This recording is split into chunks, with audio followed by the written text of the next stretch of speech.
What's up, everybody? It's your boy DJ Ray Ray, and we're back on our second portion of our fight here using the strategic con rules in MegaMek and MekHQ.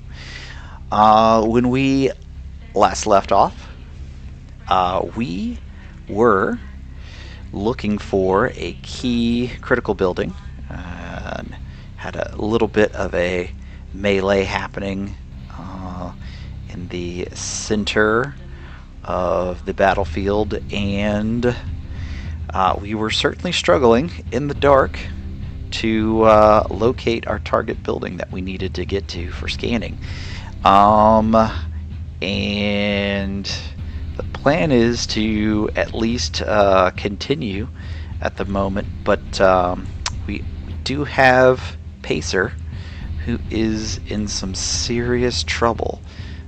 So we're going to have to devise a plan to how to help Pacer out and get themselves out of the shenanigans that they're currently in. But we're rolling into turn 5, also known as the turn of death and destruction. And as the rolls come up, our team's going to go ahead and have the initiative advantage, but it'll be interesting to see how the AI plays out. Speaking of AI, let's go ahead and get the bots replaced in here, because this we did have a break. Alright, so a little bit of movement there. Let's see what they did.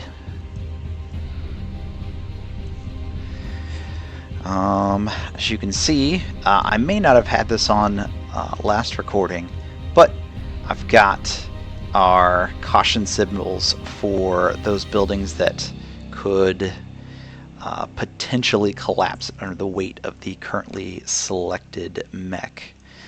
So as we look over here, these grayed out ones is showing that our prone grasshopper here didn't make any significant change. Let's do a quick look at that target. Yep, Damien Abdullah. Go ahead and remain prone. And our Centurion that's over here, I'll hover over this one. It ran for 1, so no TMM. So they're really focusing in on Pacer here. So let's look at Pacer as a ally from the Draconis Combine, and it's not looking great. Their spotlight is out. They are suffering for some heat and some critical damage, and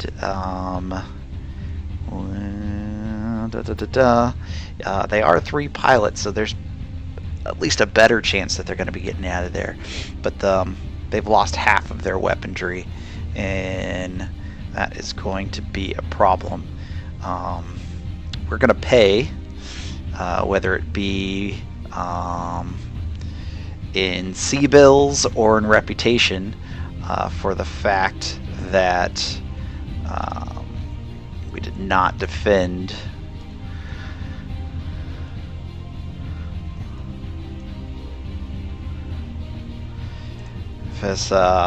also remember that we lost Shotgun, and he ended up being knocked out and stuck back here as well. And the wreck of his Crusader remains here on the battlefield as rough terrain.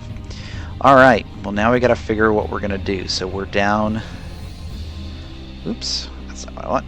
We are down by a mech. We've got an ally that's in serious trouble, prone. The question is, do we press with the described objectives, or do we try to extract our ally? Well, ladies and gentlemen, we're going to press with the mission, but we're going to go here to score. Score is here in the Archer, and knowing that she can get a little bit more reach. We're going to try to maneuver her into somewhat of a better position to be able to at least get a somewhat of a shot off. So the big question is, if we go here, do we have visibility to be able to see this cluster of buildings and identify if that's the target building or not? Remember, we're looking for some turrets on top of a building that identifies that that is the one that we need to scan. Alright, so if I put her there, we're going to do a quick look at her range for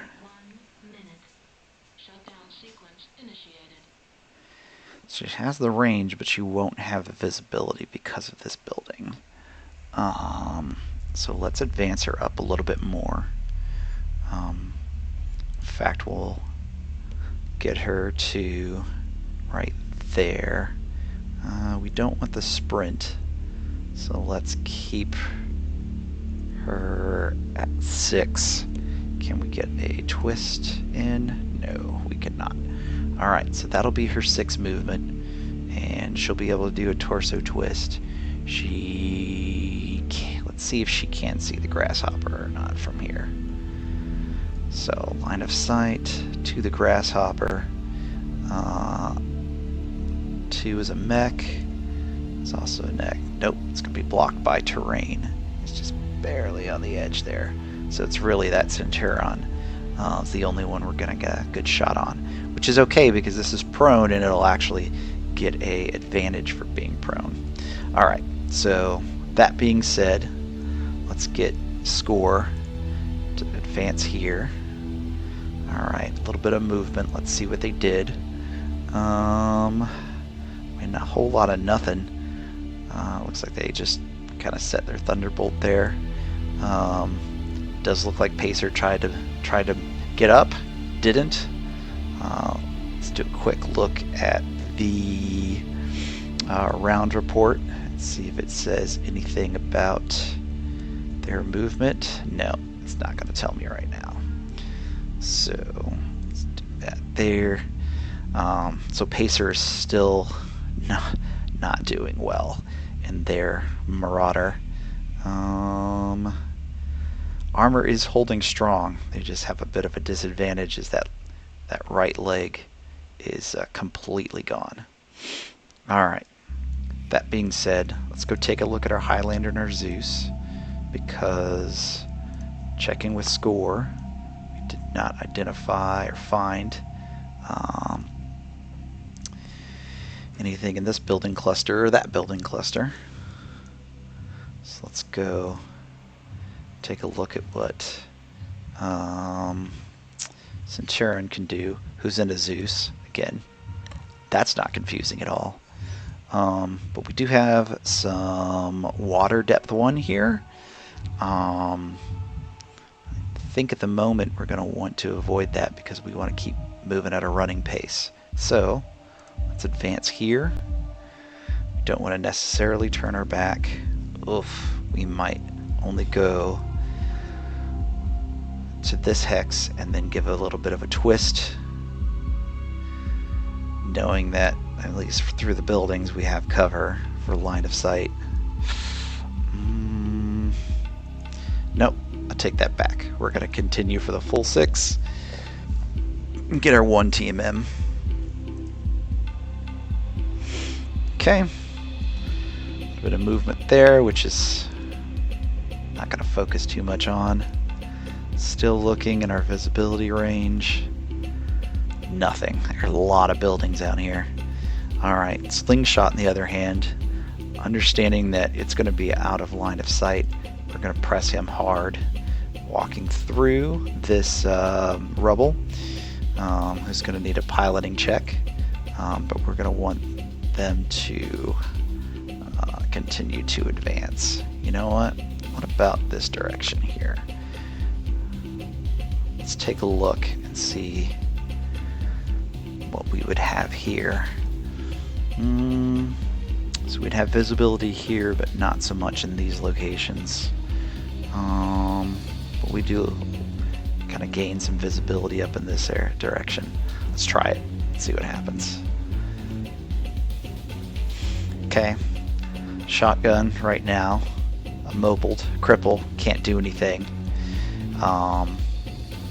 Jumping back into a already in game progress, probably the better option would have been to have shotgun be a initiative sync, and we just have him go, because we could have had more opportunities to see what the enemy was going to do as they executed their movements. So mistake on my part, but that's okay. We're all learning together here. So we take a look at the report. Honestly, maybe Pacer didn't even try to get up, because I actually don't see anything for Pacer here. Now, the Op 4 here went to do, the Grasshopper went to get up, failed, fell down.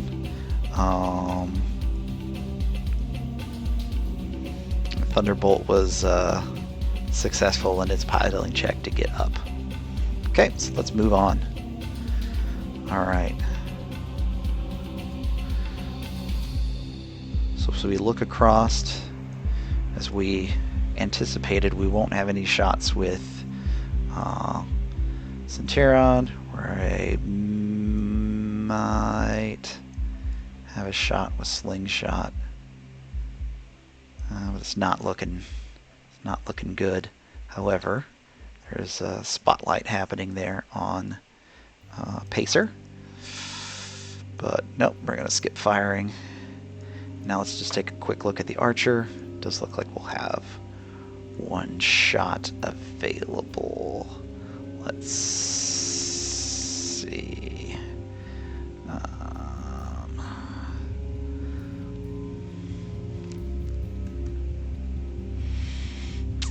Actually, there's a couple shots here, so let's take a look. That Assassin, however, at long range, is down to a hit for 9. If we look at that original Centurion that we were looking at, shots in 11, even though they're in range, and a 10, I'm sorry, medium range, and a 10 against the Dragon.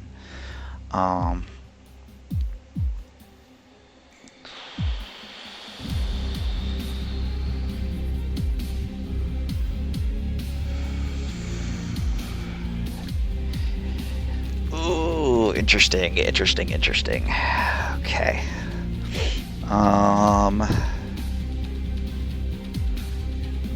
Goodness.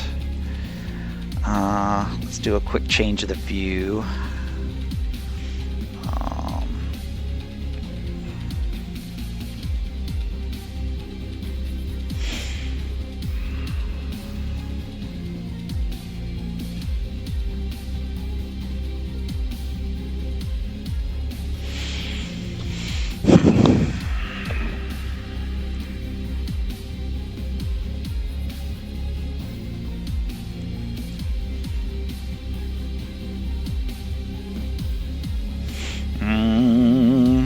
Okay. See if we can't look at what the armor is. So a little bit on right leg here. Just trying to work out which is going to have more or less crit. This one is on a building at level 2.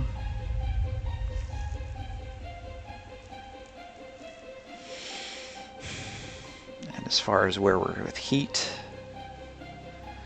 we've got 6.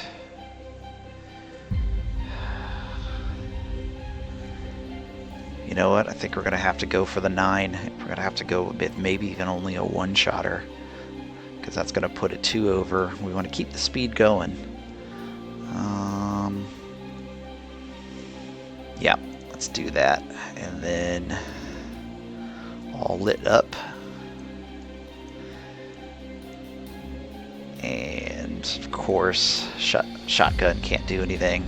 All right, So let's take a look at what we've got as far as damage. So Pacer taking more damage to the left leg here, and the Thunderbolt is taking damage from Pacer, shooting back at the center torso, and destroyed that searchlight.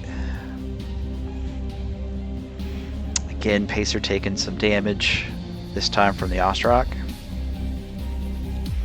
And then Assassins getting a hit on Pacer as well. Unfortunately, a sitting duck. 12 armor there left on the left arm, and again 2 more, taking it down to 13 armor in the torso. And this is where it's about to get bad. So Pacer's going to take 10 damage from an AC 10 to the right leg, and that transfers to the torso. 10 in the torso destroys the armor, gets a chance for a roll. One location, now the Marauder's own AC 5 is broken. So we scroll down a little bit more. Hits to the right leg, transfers to the right torso again with an attempted critical, no critical there. What does suck is he's going to get hit in the head with a medium laser from the Orion, and that's going to do a critical hit to the Nugget. It's going to call for a consciousness check. He needs a 5, gets a 5. Whew, just barely in there. Alright, now again getting hit by SRMs, another critical hit to the AC 5, and continues to be a sitting duck. Peppered a few more times here by the Grasshopper, which is really bringing a lot of the armor down to 0. Biggest problem now is going to be the center rear has no armor remaining. Okay.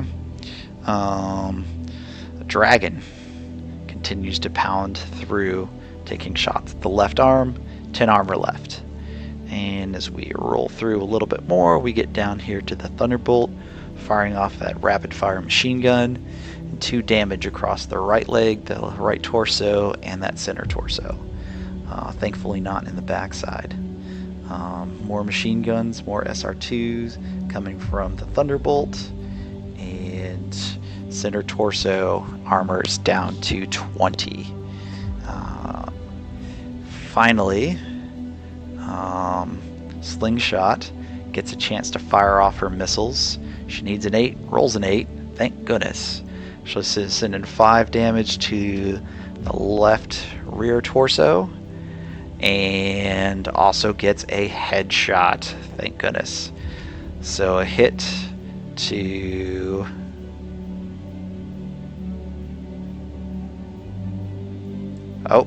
oh no, wait a minute, did I read this wrong? Oh no, this is not her LRMs, this is the Thunderbolt's LRMs. Crap. So that means that Slingshot is actually the one who gets hit in the torso and the head.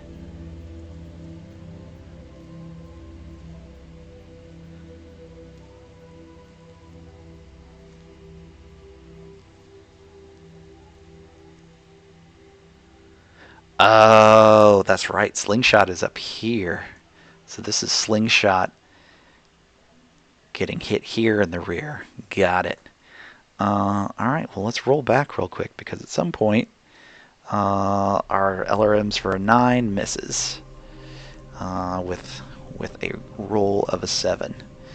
Alright, so the mission continues as we carry on now to the physical phase.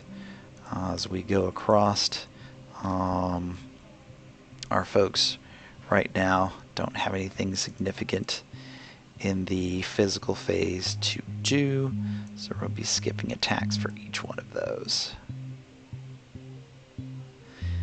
Alright, now there was some physical attacks happening to the Pacer once again, getting hit, this time 14 damage to the center. Rear torso, we already knew that was down. There's only 9 structure left remaining, and with the critical hit, rolls a 7, so there's no effect. Thank goodness. Again, now hits to the center torso, but this one's a through armor critical, and with 7 armor remaining, that through critical rolls a 6 with no effect. Oh my gosh, Pacer. I unfortunately think it's time to hit that eject button. Pull that eject handle, because it's not looking good for you, my friend. Alright. Moving on, look at our heat phase. Nothing significant really here. And at end of turn, no ejections or anything of that sort. Alright. Let's take a deep breath, roll into initiative for turn number 6. Alright, we win again, just edging out. Thank goodness that we have some bonus to add to our roll to be able to do that. We're still fighting in a moonless night, hence why we need to keep the searchlights going as we make our attacks and as we continue to transverse as fast as we can across the terrain to try to find these key buildings that we need to discover as part of this mission. And a bit of a surprise mission too. Oh, alright, is it going to drink in? Alright, so we're going to use that initiative sync that I talked about last turn, and we're going to skip movement for our shotgun. He's still immobile and not coming back to us anytime soon, but that does give us a chance to kind of look and see how's it going. So yep, Pacer ejects and absolutely gets out of Mech. Unfortunately, there's nothing we can do for him, and he's also surrounded. The good thing is they did a great job of being a diversion, and even a few of these mechs here have already used their move action to remain there in place. That gives us all the more reason to come down here to score and get her to do some running around. And by running, I literally mean sprinting as fast as she possibly can. The question is, where are we going to get the best line of sight that we think we need in order to get a good look at the rest of these buildings? And I think the answer is right there. So that's going to be a +3 TMM with her running. And this is pavement, so as long as she stays on that trajectory, she doesn't have the potential of skidding out. So let's do it. Let's keep her going and then get on the grass next turn so she can do some maneuvering. But we can expect that with this sprint, she's not going to be taking any shots. Alright, away she goes. Let's just check over here and see if we revealed any of the turrets yet. We have not.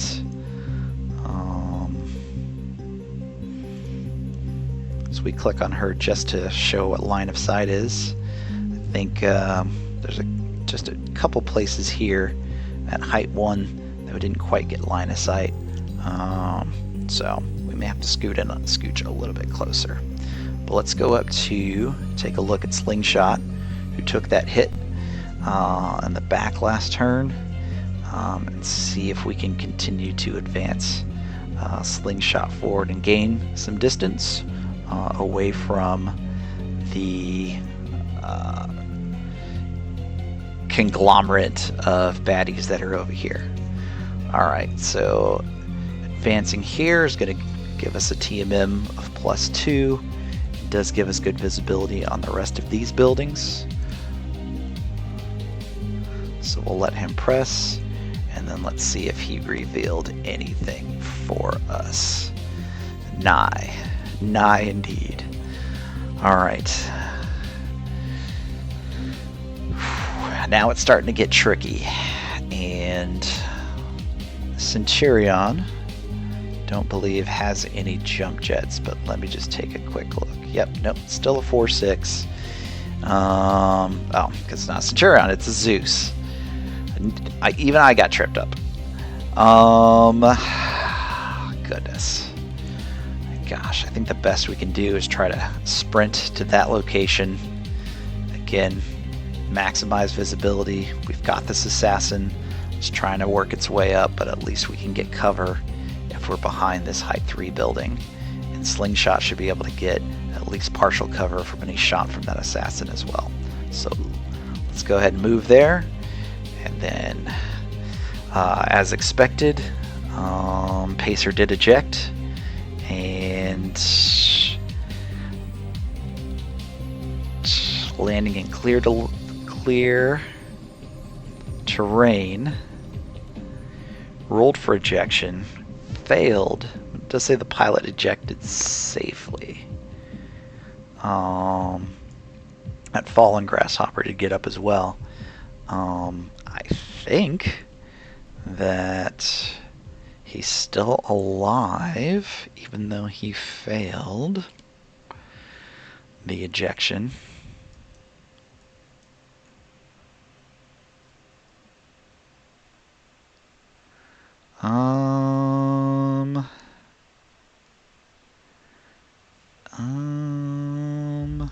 I mean, he's one of two.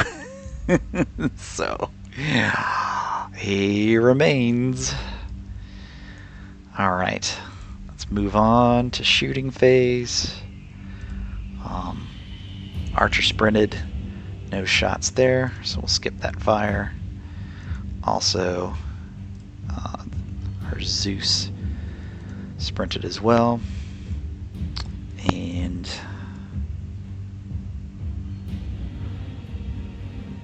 interesting.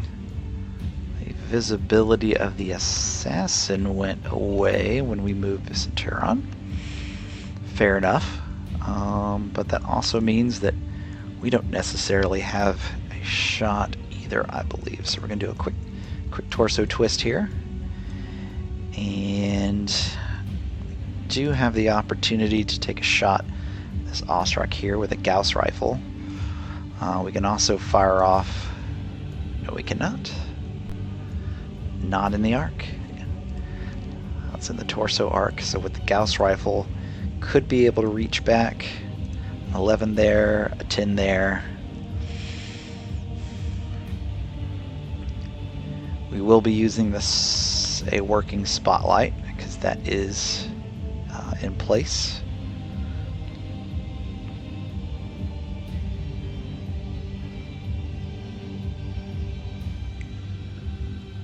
Yeah, let's do it. Let's take a cheeky shot with our Gauss rifle.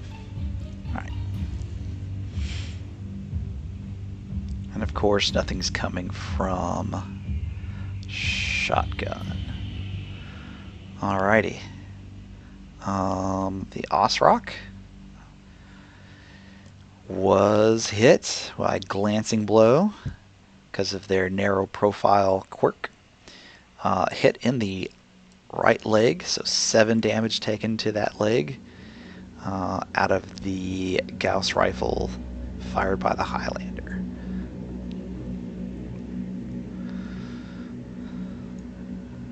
So again, not a lot of shooting, but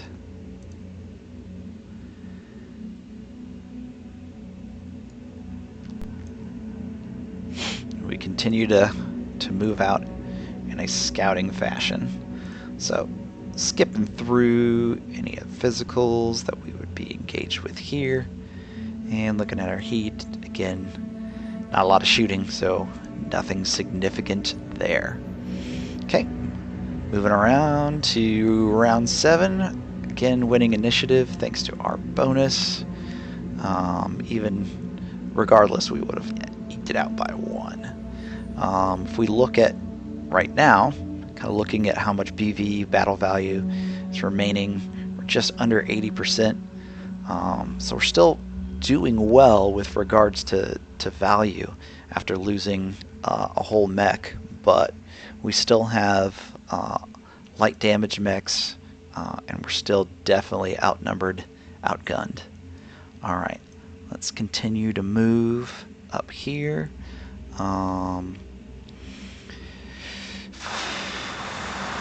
We're going to initiative sync there. Probably also initiative sync with here as well, because we know we want to continue to move score in a position, she's going to have a little bit more visibility in what's going on. I'm going to put her there, and then we're just going to have her face that direction too as well. So we can cover each of these buildings and anticipate that we're going to be running kind of just straight north after this one. Alright. And with her movement, let's go look down here. Gosh, nothing. Alright, so we've kind of narrowed it down to it needing to be in this quadrant of the map, which means that Slingshot over here should probably go ahead and just push hard in cover to avoid any additional fire from the rear, but knowing that we definitely need to start pushing to this northeast corner and capitalize on any remaining time we have left. Oh, goodness. Alright, so he's going to move. And we'll take a look up here. Again, nothing real significant. And we need the Centauron to press forward. We're going to have a little bit of visibility here on these kind of most northern buildings.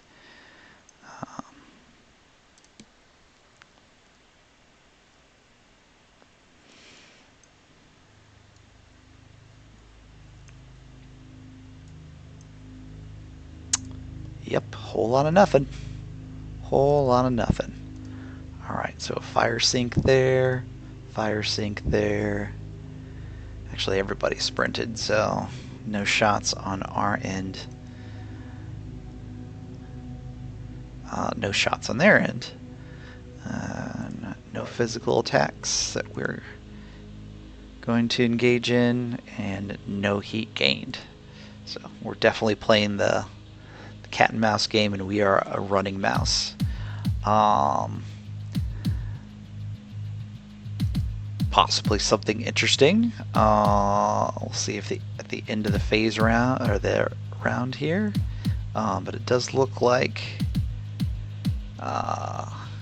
who is that over here? Shotgun is conscious and will be able to exit the map, which is great. I actually thought they were going to be kind of SOL. Pacer also still up as well, but all right.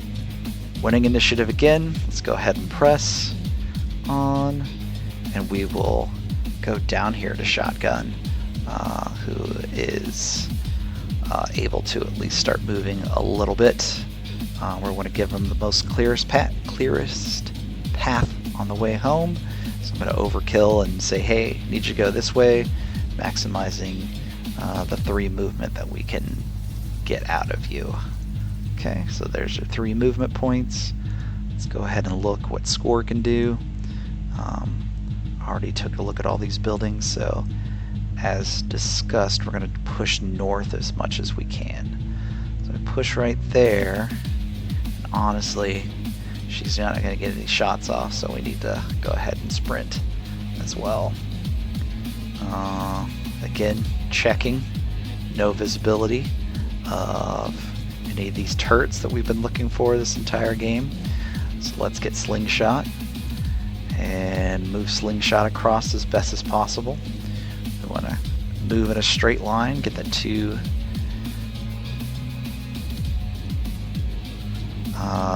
TMM. They're fast moving. And look at these assassins, this Osrock. Came quick. And this is bad because we're actually very much exposing our rear to their shots. So that assassin could do a nice torso twist there, get a shot off to the left side, some SRMs to the back, and then the Osrock definitely being able to utilize their large lasers and medium lasers. The only thing we can hope for is that +2 TMM is going to be helpful, and status of their searchlights. But they got here quick because they jumped, so they are going to have to worry about some heat as well. Nope, both of them have some spotlights. Although, well, yeah, the Osrock sprinted, so no shots from that one. Thank goodness. All right, continuing on with our trek. This is where it's going to get a bit tricky about how we employ this, because we are going to be on pavement. I'm preferring not to make any directional changes on the pavement mid-movement to avoid skidding. This is a big mech. It will skid far.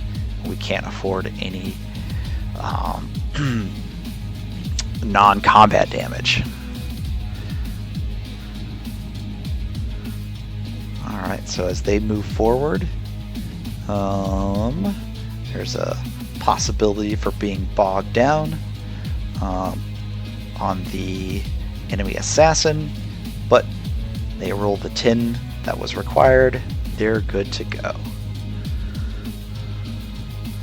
Alright, go back here to shotgun, no shots. Go over here to archer.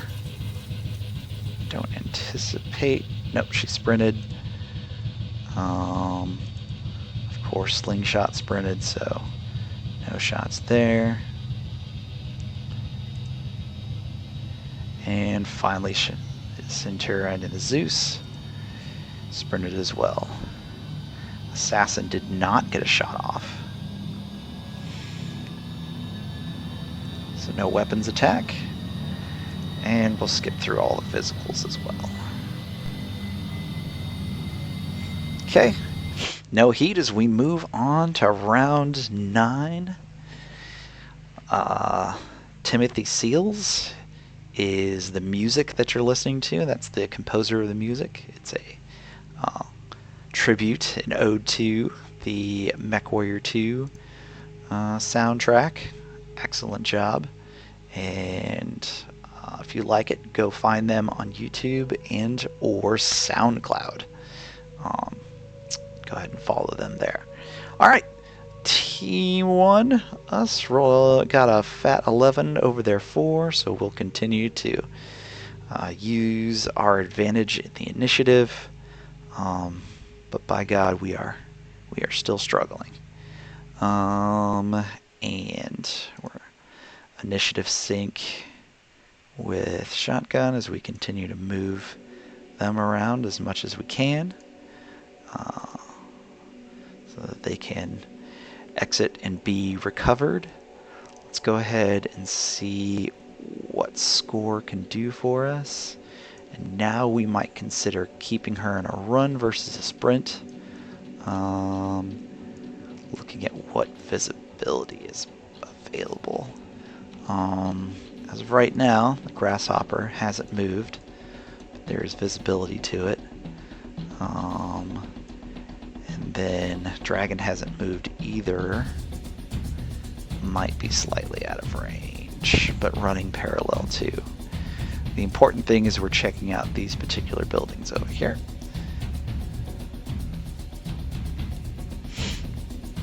And nothing doing.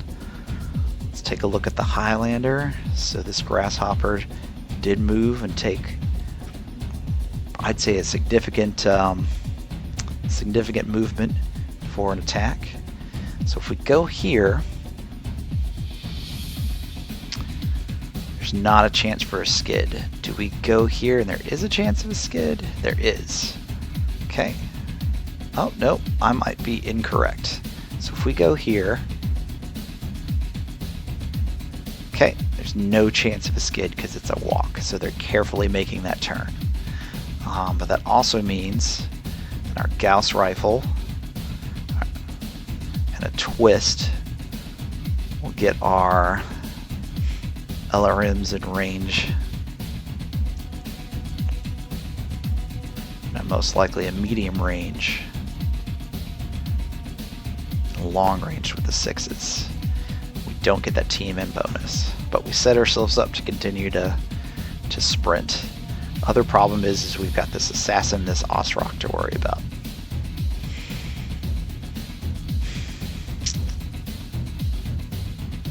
Alright.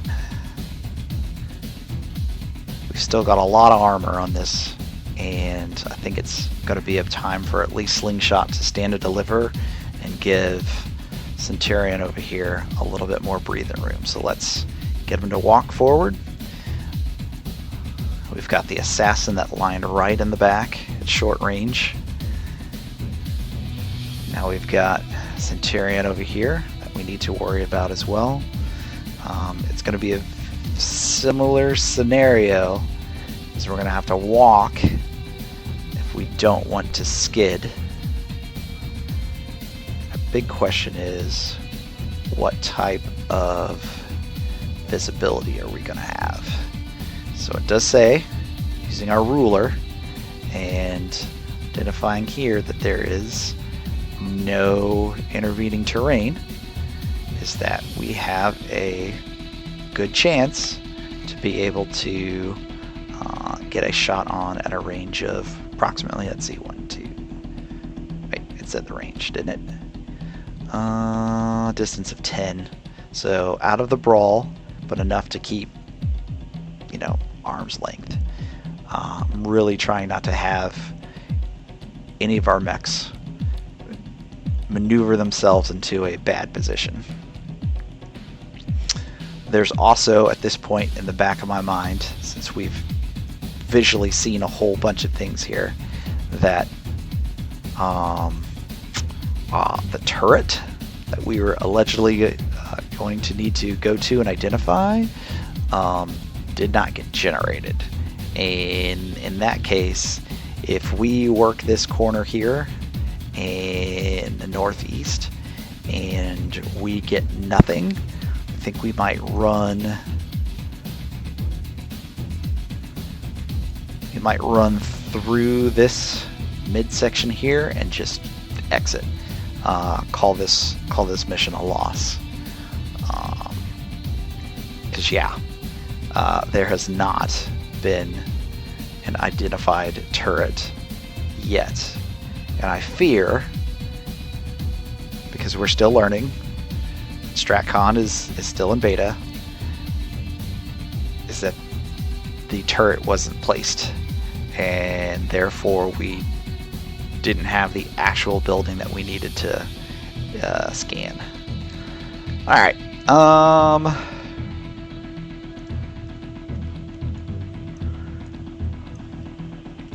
so we look back here, let's give score a torso twist. Let's see, on this Centurion, a 12. Just not worth it. Even we're gonna get the spotlight on. Not gonna be worth it. I don't know. If we can spotlight, it's a 9. And I'm not very great on the spotlight rules, so maybe this is the chance to see. I don't know if we can spotlight at long range. We might be limited to short and medium. But you know what? Let's experiment. Let's try it out. So let's switch over to the other side, the LRMs. We'll take a shot there, and then we'll look and see if we get that spotlight bonus at long distance.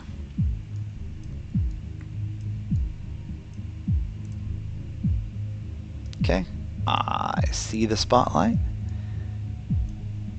and yep, 100%. It does light up the target, negating the +3 to the target number required. All right, now we need to see what Zeus can do in the defense of his good friend, Slingshot. So the better shot at range, especially with this AC5. Oh, AC5's on the left arm, so that's not going to be able to.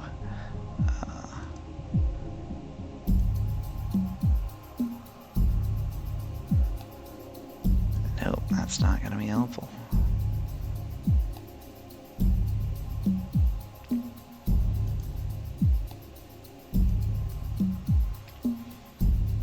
Yeah.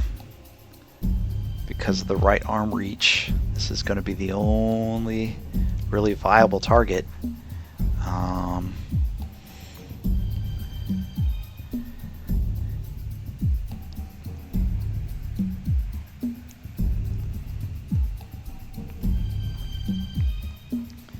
Distance of 13, both mechs.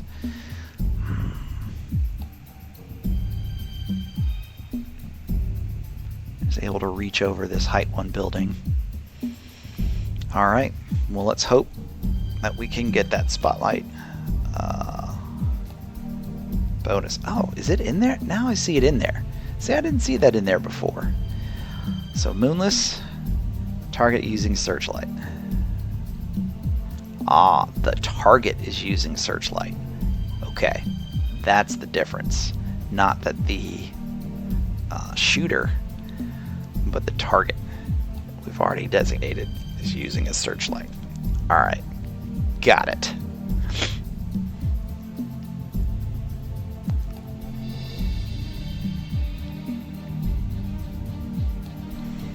Alright.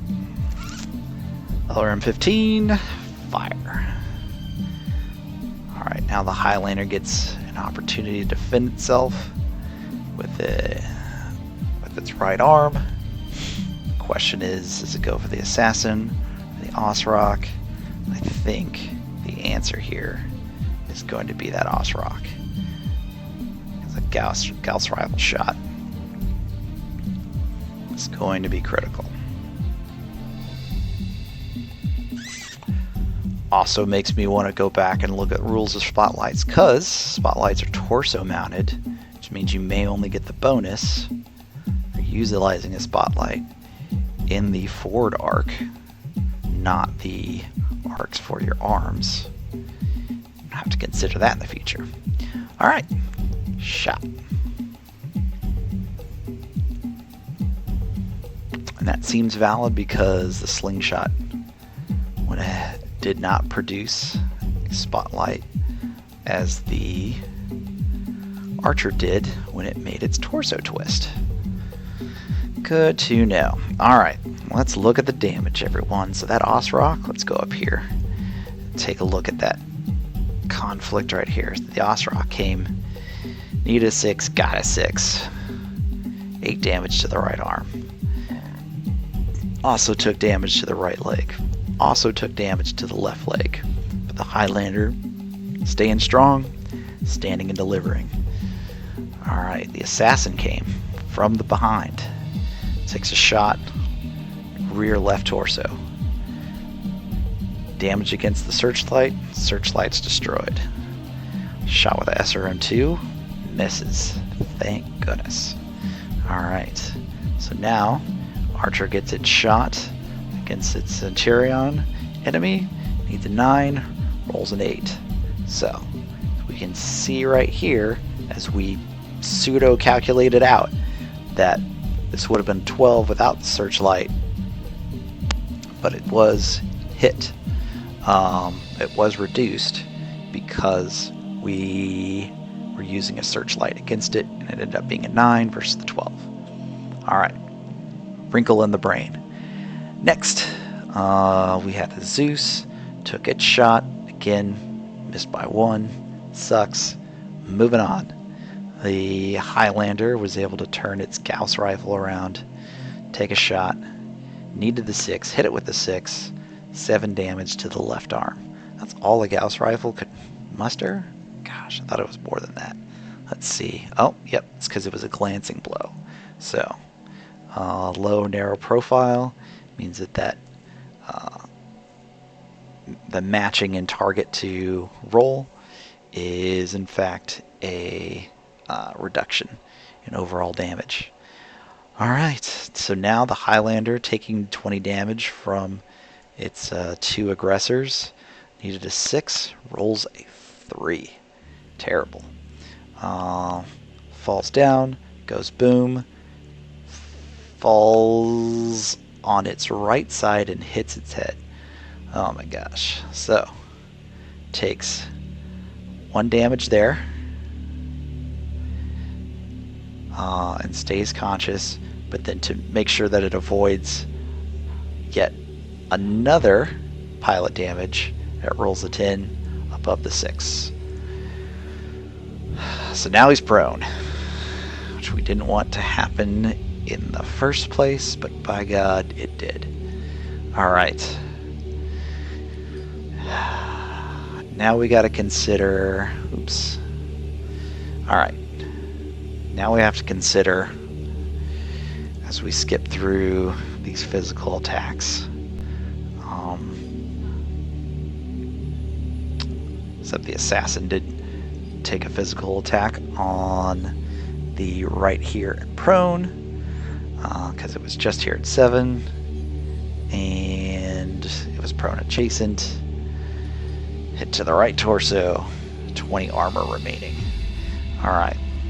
This is where we execute that plan that we discussed.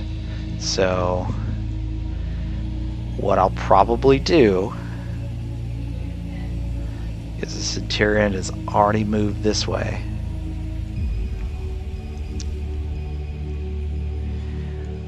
We're going to continue to move the Centurion through this way. We're going to get Slingshot back online, but moving in a way that they're either going to come this way, or they're going to come this way, and they're going to regroup. And then Score's going to get probably about as far as maybe this tree line, and then come across, because we need to just get out of here. And we may be threading the needle between all of these units that are here, and continue to stay there and defend.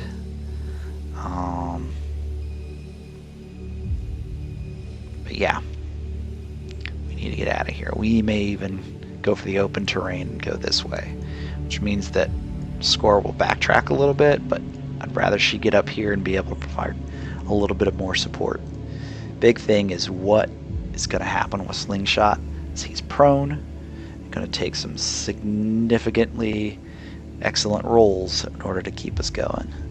Alright, so 11 on both the rolls with bonus, 11 again for us, and a 10 over there. So we do get the advantage. Alright, so I made an executive decision to go ahead and just play out the rest of the game, not recording, because I did suspect that the turrets were not generated correctly like they were supposed to be. So it's probably best because the rest was a slaughter. Slingshot just continued to be stuck prone, had legs blown off. Score was hit by several shots while she was in a jungle tile, so she went to get up and fell a bunch of times, therefore she also took damage.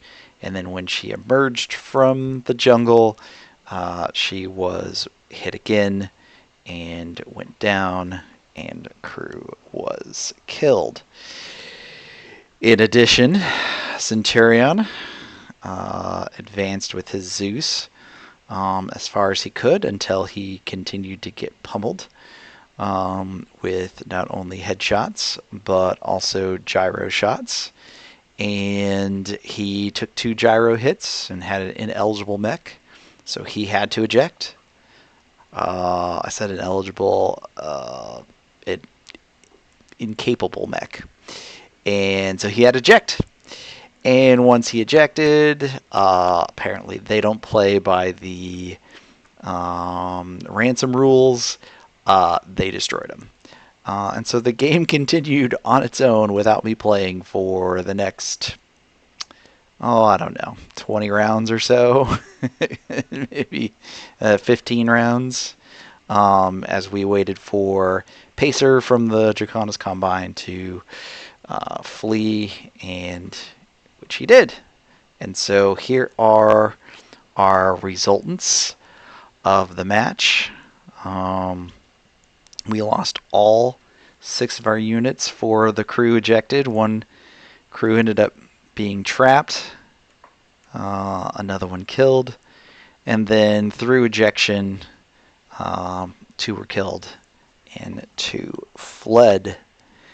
The other team only took light damage amongst their kind of totals. And again, we looked for this Outward Alliance base turrets, and this is what got me to conclude that there probably was a bit of a problem, unless there's something to BV that just isn't calculated for turrets that I don't know about. But it does say that there were 0 of 0 remaining. I would at least think that there would be some sort of battle value that was placed there. So, that being said, there's probably a couple things that I could do in this situation.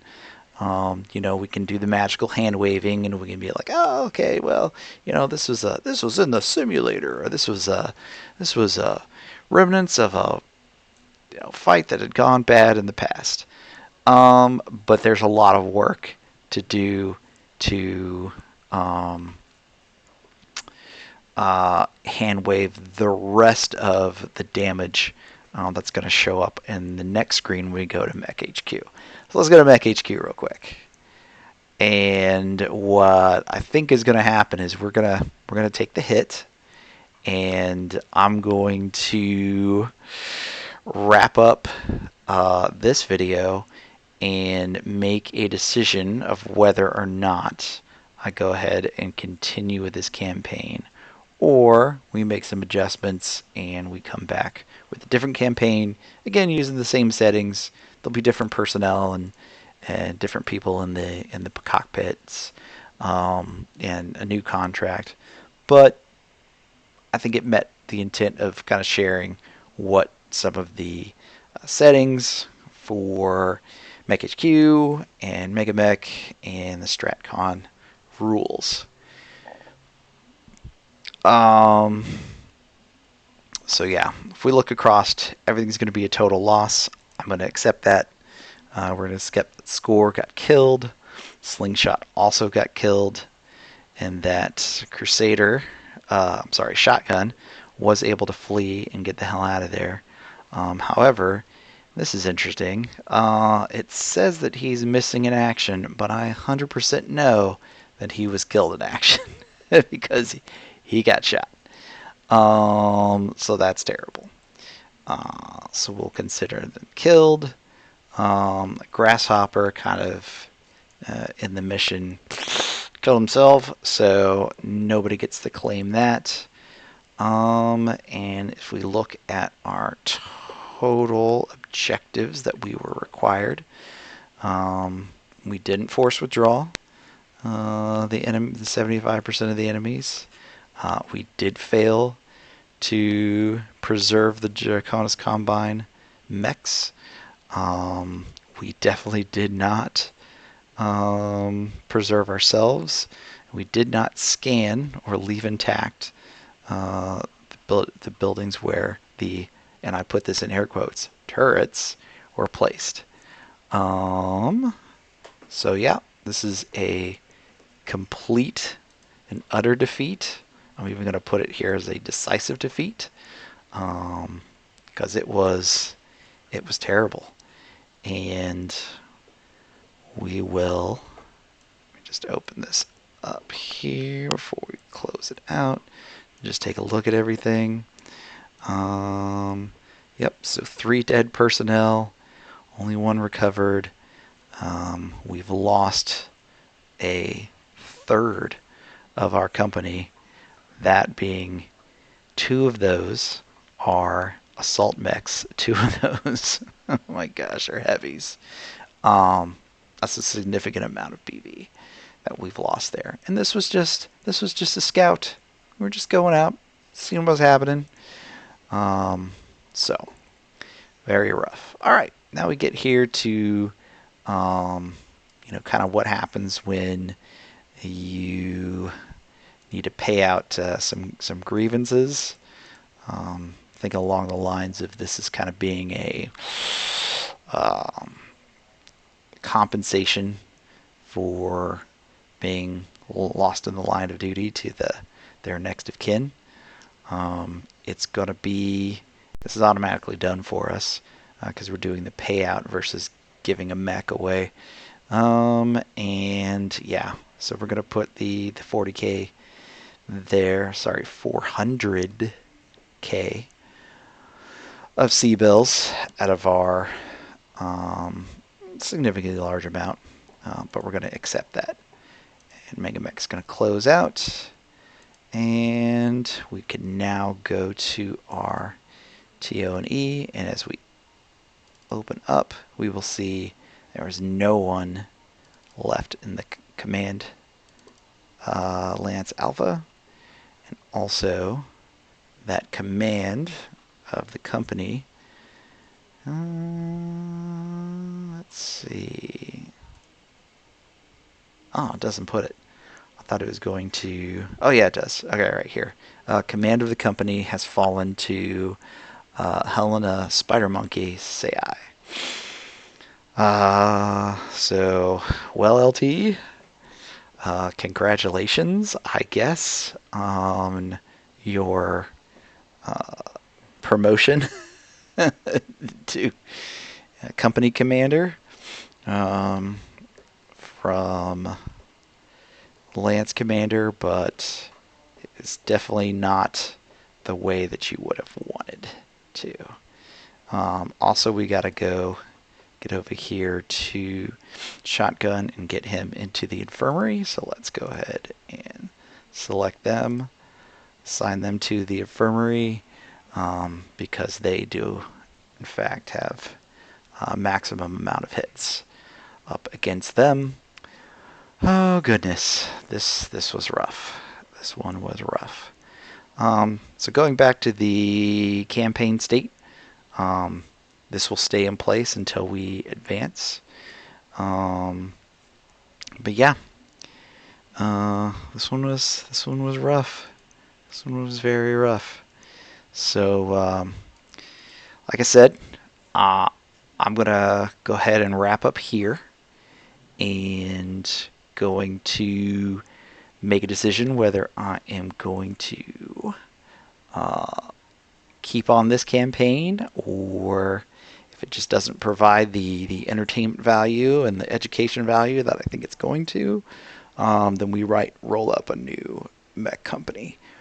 There's even considering maybe taking a source book and doing the work to add in some interesting or key players from one of the source books from Catalyst Game Labs.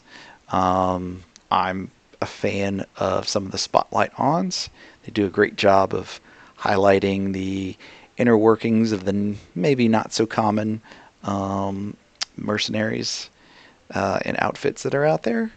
And so I think that one's pretty good. There's even a Fed Sons one, it was the Crazy Eights. Takes a look at some of the below regiment level units and organizations that are out there. So anyways, we're going to leave it here. Thanks for watching. Please leave some comments.